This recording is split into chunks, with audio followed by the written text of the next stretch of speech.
Je peux l'analyser avec Microsoft Defender. Ici, aucune menace. Ici, la protection en temps réel et la protection dans le cloud sont activées. J'ai bien donc mon MetaPrater qui est actif. Je suis admin sur la machine. Donc on a réussi à charger en fait en mémoire un Mimikat pour récupérer en fait les identifiants alors que on a notre Windows Defender qui est toujours actif sur notre machine. Et bonjour à tous, aujourd'hui on se rejoint pour une nouvelle vidéo et pas n'importe laquelle, puisque si vous ne deviez voir qu'une seule vidéo sur ma chaîne, eh bien ce serait celle-ci, puisqu'aujourd'hui on va contourner l'antivirus Windows Defender et pas n'importe comment. On va pas simplement générer un reverse shell UDP comme on l'a fait les fois précédentes. On va vraiment générer un MetaPrater avec Metasploit, avec MSF Venom pour avoir un vrai virus, un vrai payload avec des modules, avec des options supplémentaires, et ensuite on va voir comment l'obfusquer pour qu'il soit complètement indétectable aux yeux de Windows Defender.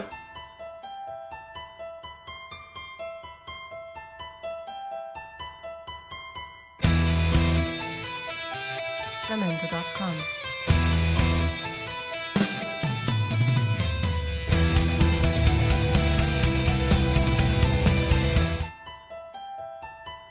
Alors évidemment, c'est comme toutes les vidéos de la chaîne, cette vidéo elle est à but instructif. Je suis actuellement en train de faire un lab professionnel sur Xbox qui s'appelle Cybernetics. Et en fait, on a besoin de prendre le contrôle à distance de certaines machines sur lesquelles il y a un pare-feu et il y a un antivirus Windows Defender qui est activé. Et donc du coup, on a besoin de construire des petits outils qui nous permettent de prendre le contrôle de la machine avec des options un peu plus évoluées qu'un simple reverse shell UDP. Et donc pour ça, j'ai dû demander des conseils un petit peu à des amis. Je passe le bonjour d'ailleurs à Fat Cyclone qui a passé une bonne partie de l'après-midi avec moi pour m'expliquer comment faire. Et je me suis basé en partie sur ce qu'il m'a donné comme solution pour trouver un repo GitHub de quelqu'un qui avait passé l'OSEP. Donc l'OSEP, pour information, c'est au-dessus de l'OSCP, c'est une certification de Offensive Security qui a un niveau, un degré de difficulté assez élevé dans lequel justement il y a de l'exploitation de machines avec des antivirus activés, du contournement d'antivirus. Donc du coup je me suis basé sur cette méthode là qui s'appelle le process hollowing, on va le voir juste après, pour arriver à faire fonctionner mon MetaPrater avec Windows Defender activé. La méthode qu'on va voir aujourd'hui, ça s'appelle le process hollowing et c'est de plus en plus répandu en fait dans l'obfuscation de shellcode, surtout des shellcodes générés avec des serveurs C2, des serveurs de command and control, comme c'est le cas ici avec nous avec Metasploit. On va générer en fait un shellcode avec MSF Venom, donc un shellcode de MetaPrater. On va ensuite le xorer pour l'obfusquer déjà une première fois, et ensuite dans notre binaire, dans notre programme en fait qu'on va exécuter sur notre cible, on va simplement utiliser un binaire signé svchost.exe qui se trouve en système 32, et on va le lancer dans un thread mais en standby. Et en fait, une fois qu'il sera lancé en standby, là, on va déchiffrer notre shellcode, on va le dexorer pour avoir le shellcode de départ généré par MSF Venom. On va venir l'injecter dans notre process. Et ensuite on va resume, donc on va relancer notre process pour qu'il effectue les tâches qui sont injectées en mémoire, donc effectuer les instructions de notre shellcode. Et du coup Windows Defender, lui, il va juste vérifier le binaire à son lancement, mais pas forcément à l'exécution. Et donc du coup on verra tout à l'heure que si on arrive à lancer notre programme, notre binaire en tant qu'administrateur, on peut même charger en mémoire, alors que Windows Defender est démarré, est fonctionnel et actif et à jour. On pourra exécuter des modules complémentaires comme le module incognito pour faire de l'impersonnation de tokens et même le module kiwi. Donc on pourra injecter en fait un Mimikat en mémoire alors que Windows Defender est actif pour pouvoir récupérer en fait les secrets de LSASS. Bref, c'est vraiment complètement fou. On va voir tout ça aujourd'hui, vous aurez tous les liens en description. Donc voilà, aujourd'hui on est vraiment le level au-dessus de ce qu'on fait d'habitude, hein. On est très loin du reverse shell UDP tout pété. Il y a beaucoup de monde d'ailleurs qui s'était moqué un peu gentiment de moi pour ça, parce que c'était pas exceptionnel comme façon de procéder. Ça avait le mérite de fonctionner, mais c'était pas hyper poussé techniquement. Et là aujourd'hui on est vraiment le niveau au-dessus. Donc pour la vidéo d'aujourd'hui, j'aurai donc mon PC avec ma Kali et une machine virtuelle sous Windows 10 avec un antivirus Windows Defender qui est complètement à jour. Là on voit que la dernière mise à jour date du 10 août à 19h48. Là on est le 10 août à 22h, donc les dernières mises à jour ont été effectuées il y a seulement quelques heures, quelques minutes. Donc dans un premier temps, on va simplement générer un MetaPrater avec MSF Venom, donc un MetaPrater en reverse TCP en 64 bits. On va utiliser comme serveur C2 notre serveur peertube.lestudiosdeprocessus.fr, c'est le serveur qui contient l'instance Peertube de la chaîne sur le port 8080. Et on va lui demander de nous générer ce reverse shell en C#. Et avec en fait cette option, il va nous générer un shellcode encodé en C# qu'on va pouvoir utiliser pour le XORer et l'injecter ensuite dans notre payload, dans notre binaire, notre virus. Et donc une fois qu'on a notre shellcode, donc un shellcode, qu'est-ce que c'est? C'est une suite d'instructions qui vont être injectées en mémoire et ensuite exécutées. Si vous voulez, en gros, c'est une suite de commandes, on va dire. Avec un shellcode, on peut exécuter une calculatrice, on peut exécuter un metteur-prêteur, on peut tout faire, on peut tout et rien faire. C'est vraiment une suite d'instructions, une suite de commandes, grosso modo. Et donc ce shellcode, on va pouvoir l'obfusquer dans un premier temps grâce au repo GitHub de CH Van Kooten. Je me suis servi de son dépôt OZEP Code Snippets. Donc comme je vous disais, c'est plusieurs scripts qu'il a utilisés pour passer l'OZEP. Dans un premier temps, on va utiliser le script XOR Shellcode Encoder et ensuite on utilisera le script Shellcode Process Allowing. Le Shellcode Encoder, on va récupérer son format RAW et on va le copier-coller dans un nouveau projet dans Visual Studio Code. Ici donc dans Visual Studio Code, je vais aller dans mon explorateur pour ouvrir un dossier. Je vais ouvrir le dossier XOR Coder. Et ici, je vais ouvrir donc un nouveau terminal et je vais créer un nouveau projet .NET avec la commande .NET New Console. Évidemment, toutes les commandes que je tape ici, tous les scripts que j'utilise, tous les repos GitHub que je vais utiliser, vous pourrez les retrouver en description de cette vidéo. Là, la commande .NET New Console, c'est simplement pour créer un nouveau projet .NET en mode console. Ici, on voit que ça nous a créé un xorcoder.csproj et un programme.cs. Je vais remplacer le contenu de programme.cs par le contenu de mon script xorcoder récupéré depuis le dépôt GitHub de CH Van Kooten. Je vais simplement supprimer tout ce qui se trouve dans ma variable buff et je vais y placer le contenu du buffer généré avec MSF Venom. Donc je vais y placer mon shellcode de cette façon-là. Ensuite, je vais utiliser une petite ligne de commande pour compiler. Alors, c'est une petite ligne de commande pour publier en fait notre projet au format exécutable avec des options qui vont nous permettre d'avoir un exécutable qui sera auto-extractible, on va appeler ça comme ça, mais avec seulement quelques librairies, ça ne va pas toutes les englober. Vous pourrez évidemment retrouver cette commande dans la description de cette vidéo. Et donc, une fois que le projet sera compilé, on pourra l'exécuter avec un simple CMD ou alors un PowerShell pour récupérer notre code XORé. Donc, si on détaille en fait le contenu du code source, ici, on a simplement notre variable buff qui contient notre shellcode. Et ici, on va XORer notre shellcode avec le byte 0xFA. Alors évidemment, ce byte, il faudra le réutiliser, exactement celui-ci, dans notre prochain script pour le déchiffrer de la même façon qu'on l'aura chiffré, évidemment. Ici, je vais lancer un PowerShell. Je vais faire un CD dans le répertoire de mon repo GitHub. Et ici, j'ai bien mon xorcoder.exe. Et si je l'exécute, alors il faut que je fasse un point égal xorcoder. Ici, ça m'a généré donc un nouveau shellcode qui est cette fois-ci XORé avec le byte 0xFA. Et donc ce shellcode, je vais pouvoir l'utiliser dans mon second script. De cette façon-là, en fait, mon shellcode, il est déjà XORé, il est déjà obfusqué, ce qui signifie que quand je vais compiler mon projet final, donc le virus en quelque sorte, eh bien, quand l'antivirus va faire une analyse statique, c'est-à-dire qu'il va regarder à l'intérieur les suites d'instructions, donc l'équivalent en fait des shellcodes de mon programme, il va pas détecter qu'il s'agit d'un shellcode généré avec MSF Venom. C'est ce qu'on appelle la détection par signature, la détection par hash. Ça va pas fonctionner puisque là j'aurais XORé en fait mon payload, ma charge utile. Donc du coup, une analyse statique ne va pas du tout fonctionner avec ce genre de payload. Et donc ensuite, de la même façon, je vais aller sur le dépôt shellcode process allowing.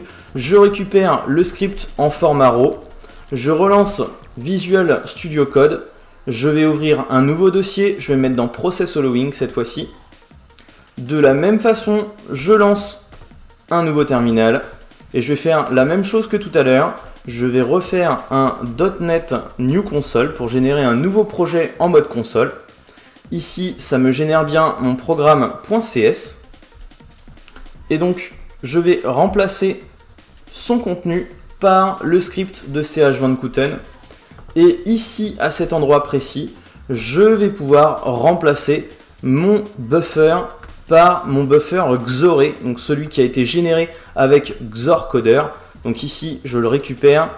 Il faut bien faire attention à la taille de notre buffer. Ici, il fait 511 octets. Donc, il faut exactement que je remette la même taille ici dans mon script. Ici, je compile.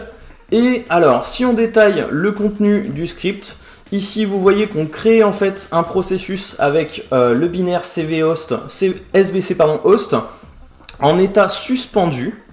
Ensuite, ici, je vais récupérer son emplacement dans la mémoire. Et donc, une fois que j'ai récupéré l'emplacement en mémoire de mon thread qui se trouve en standby, je vais récupérer son entry point. Donc, c'est l'emplacement de début de mon thread dans la mémoire. Ici, je vais ensuite dexorer mon buffer avec justement la donnée 0xFA. Et je vais pouvoir faire un write process memory. Donc, je vais envoyer mon buffer à partir de mon entry point. Donc, ici, je vais copier mon shellcode dans la mémoire de mon processus. Et ensuite, je vais pouvoir faire un resume thread. Donc, je vais pouvoir réactiver mon thread qui était en standby et exécuter donc le shellcode qu'il contient et donc exécuter notre meterpreter.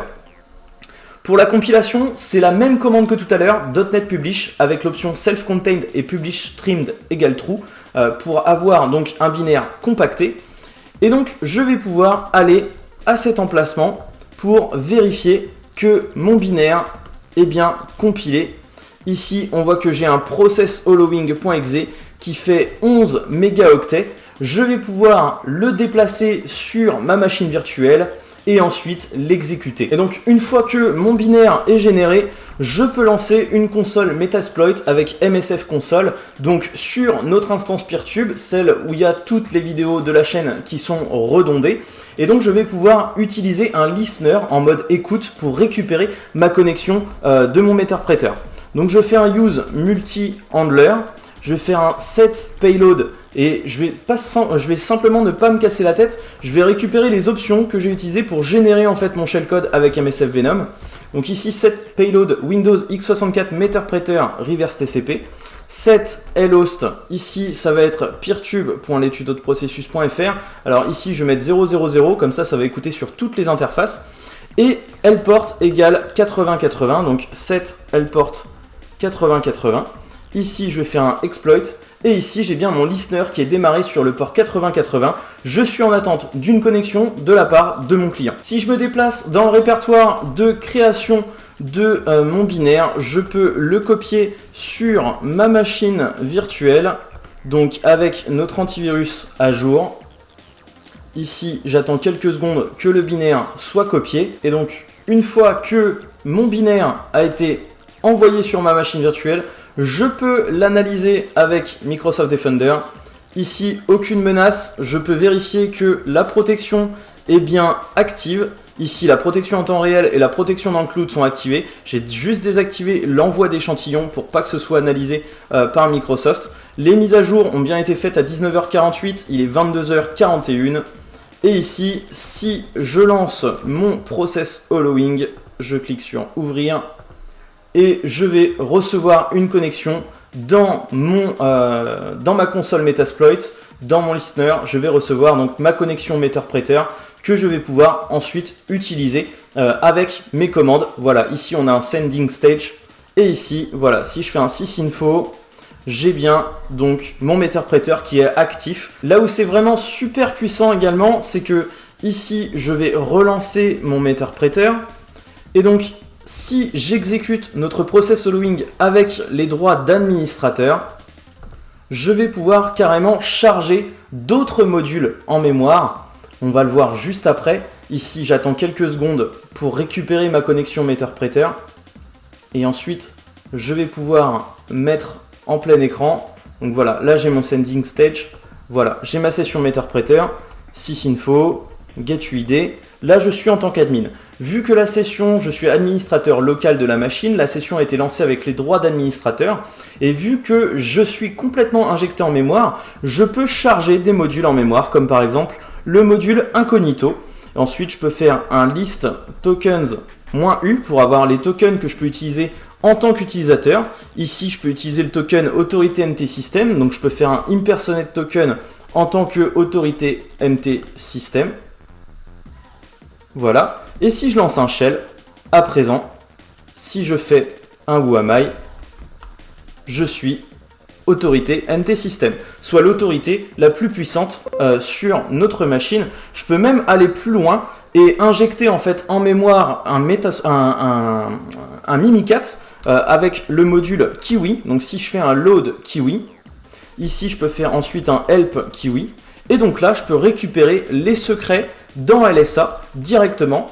Donc ici, on voit que je récupère les secrets et je peux même récupérer les HNT des utilisateurs. Donc là, on voit qu'on a récupéré le HNT de l'utilisateur admin alors que on a notre Windows Defender qui est toujours actif sur notre machine. Donc on a réussi à charger en fait en mémoire un Mimikatz pour récupérer en fait les identifiants. On peut faire un create all, je ne sais pas si ça rentrera ici. Voilà, donc on a le HNT de notre utilisateur admin. On n'a pas le mot de passe en clair, il n'est pas enregistré dans wdigest, mais en tout cas c'est vraiment super puissant. Je peux après utiliser de la persistance, je peux utiliser les modules autoroute, les proxy socks. Bref, je peux vraiment pivoter, je peux vraiment aller beaucoup plus loin. C'est pas simplement un reverse shell UDP comme on en a vu sur la chaîne, donc c'était vraiment la vidéo à ne pas rater de la chaîne. Bref, en tout cas ce qu'il faut bien comprendre ici, c'est que mon shellcode de départ, celui que j'ai généré avec MSF Venom, il peut être remplacé par n'importe quel shellcode. Ce qui veut dire que je peux obfusquer n'importe quel shellcode de n'importe quel serveur de contrôle. Ici on l'a fait avec Metasploit, on aurait très bien pu le faire avec un autre serveur C2 comme Cobalt Strike, comme Posh C2, comme Sliver, bref Covenant ou autre. On a plein de serveurs C2 qu'on peut utiliser et on peut de cette façon obfusquer notre payload et l'exécuter même si l'antivirus est actif sur la machine. Ici même, on a vu qu'on avait réussi à lancer Mimikatz en mémoire. C'est ce qu'on appelle une attaque fileless, c'est-à-dire qu'il n'y a pas de fichier déposé sur le système. Tout est injecté en mémoire et c'est vraiment ça la puissance de cette attaque, c'est qu'on laisse aucune trace à part dans la mémoire de notre ordinateur. Donc c'est vraiment super impressionnant et ça marche incroyablement bien. C'était en tout cas l'une des vidéos les plus intéressantes de la chaîne. Je vous demanderai de laisser un maximum de pouces bleus sous cette vidéo. N'hésitez pas à laisser un petit commentaire également si ça vous a plu. Moi je vous dis à très vite pour de nouvelles vidéos et d'ici là, portez-vous bien.